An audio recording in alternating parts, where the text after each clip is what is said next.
If your leg pain gets worse the longer you walk or stand, listen closely, because this one detail changes everything. Most people are told this happens because they're weak or tight or just getting older. That is not what's going on. Here's a quick clue most people miss. Pay attention to what changes your leg pain. Does it improve when you sit? Does it worsen when you sit? Does it feel better when you move, or does it build up the longer you move? In this video, I'm going to show you why these patterns happen, what they usually mean, and how to tell which type of leg pain you're dealing with, so you can stop guessing and stop doing the wrong things. Hi, I'm Dr. Kevin Wafer, a chiropractor in Houston, Texas. I help people get relief from disc bulges, sciatica, pinched nerves, and chronic spinal issues without surgery or medication using chiropractic corrective care. Subscribe now if you want simple exercises and proven tips to help you feel better, move better, and stay pain-free. We start with pattern number 1, leg pain that builds with walking or standing. If your leg pain slowly builds the longer you walk or stand, it may often start as a mild ache or a heavy feeling in your leg. And after a few minutes of walking or standing, the pain increases. The leg may feel tired, weak, or like it doesn't want to keep going. Pay attention to this. When you sit down, lean forward, or take pressure off your legs, the pain eases. It may not disappear, but it clearly improves. That response tells us the problem is not a weak leg. It's how your nerves respond to the upright position. Standing and walking place your spine in a more extended position. In some people, that reduces the space around the nerves that travel to the legs. When you sit or bend forward, that space opens slightly and the nerve calms down. This pattern is commonly linked to lumbar spinal stenosis, even when arthritis or disc changes show up on imaging. Here's what this changes for you. If this is your pattern, pushing through walking pain, forcing perfect posture, or doing aggressive leg strengthening usually makes symptoms worse. A better starting point is choosing positions and movements that keep your spine slightly flexed, taking frequent breaks and building tolerance gradually instead of powering through pain. The goal is not to stop moving. The goal is to move the way your nerves can tolerate while you work on improving capacity over time. Watch to the end because I'll share a few practical tips to help make standing or walking easier and more comfortable for each of these leg patterns. Pattern number 2, sharp, shooting, or burning leg pain. If your leg pain feels sharp, shooting, burning, or electric, this is a different pattern. The pain often starts in your lower back or buttocks and then travels down the leg. It may move past the knee and into the calf, foot, or toes. This pain is usually felt along a very specific path. It often affects one leg more than the other and can change quickly with movement. Here's the important distinction.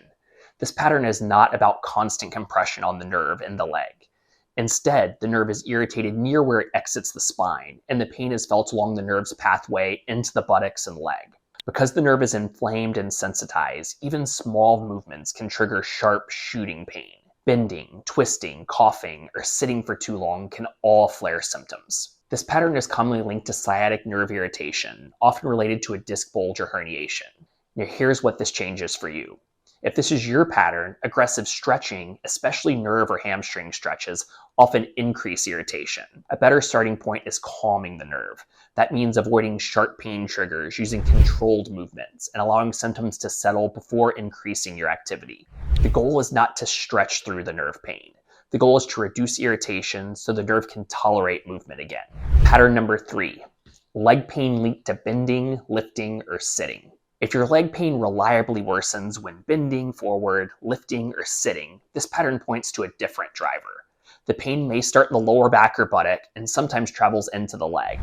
It often flares up with activities like tying your shoes, picking things up, or staying seated for too long. This pattern is less about sudden nerve firing and more about mechanical pressure. Symptoms usually build with load and sustained positions rather than quick movements. Bending forward, lifting, or prolonged sitting all increase pressure inside the discs of the lower back. When a disc bulges or herniates, added pressure can crowd the nearby nerve roots and trigger leg symptoms. In this pattern, the nerve is reacting to the pressure from the nearby disc rather than being highly sensitized. This is why the pain often feels deeper, heavier, or more achy instead of sharp or electric. This pattern is commonly linked to a disc bulge or herniation, even when imaging shows arthritis or degeneration. Now here's what this changes for you. If this is your pattern, repeated bending, stretching, or sitting for long periods often keep the disc irritated. In some disc-driven cases, gentle extension can reduce pressure and help relief. In others, especially arthritis, narrowing of the nerve irritation is also present. Extension can increase symptoms. This is why extension is not a rule, it's a test. If extension reduces leg symptoms, it may be useful. If it increases leg pain, it's not the right input for your spine right now. A better starting point is managing pressure. That means using neutral positions, breaking up sitting time, limiting respective bending, and gradually reintroducing load as symptoms allow. The goal is not to avoid movement. The goal is to reduce disc stress now so the nerve and surrounding tissues have space to calm down and adapt over time. You now have a way to identify which leg pattern fits you best and what may be contributing to it. In this next section, I want to give you some practical strategies you can start using right away to make standing and walking easier and more comfortable for each pattern. Before we do that, one important note. This video is for educational purposes only and is not meant to replace your doctor, chiropractor, or primary healthcare provider. You should always check with your doctor or your healthcare provider to determine which pattern accurately represents your condition and what treatment is appropriate for your specific case. With that in mind, let's make this practical. At this point, you may recognize yourself clearly in one pattern, or you may notice pieces in more than one. That's completely normal. What matters most is which pattern shows up first and which one drives your symptoms the strongest. Let me help you sort through that and give you a couple of things you can start doing right away. If your leg pain builds the longer you walk or stand and is relieved when you sit or lean forward, pattern number 1 fits best, which is commonly associated with spinal stenosis, which is narrowing around the nerves. When you're walking, break your walks into shorter bouts instead of pushing through one long walk. If you have access to a chair or a bench, sit down and lean forward, resting your elbows on your thighs or knees for a short break before continuing. If you're standing or out shopping and can't sit, lean forward and rest your hands or forearms on something in front of you, like a counter, a wall, or a shopping cart. Even the small forward lean can reduce pressure on the nerves and give relief. When you're standing or moving between sitting and standing, avoid forcing tall posture, allowing a short forward hinge at the hips instead of locking upright. If your pain is sharp, burning, or electric and travels down one leg, pattern 2 fits best, which is commonly associated with sciatic pain from a disc bulge or herniation. When you're walking, slow your pace and keep your steps slow and controlled. Avoid sudden changes in stride length or speed, which can irritate a sensitive nerve. When you're setting, use support behind your lower back and change positions before sharp pain starts, not after. Frequent small adjustments are better than staying still.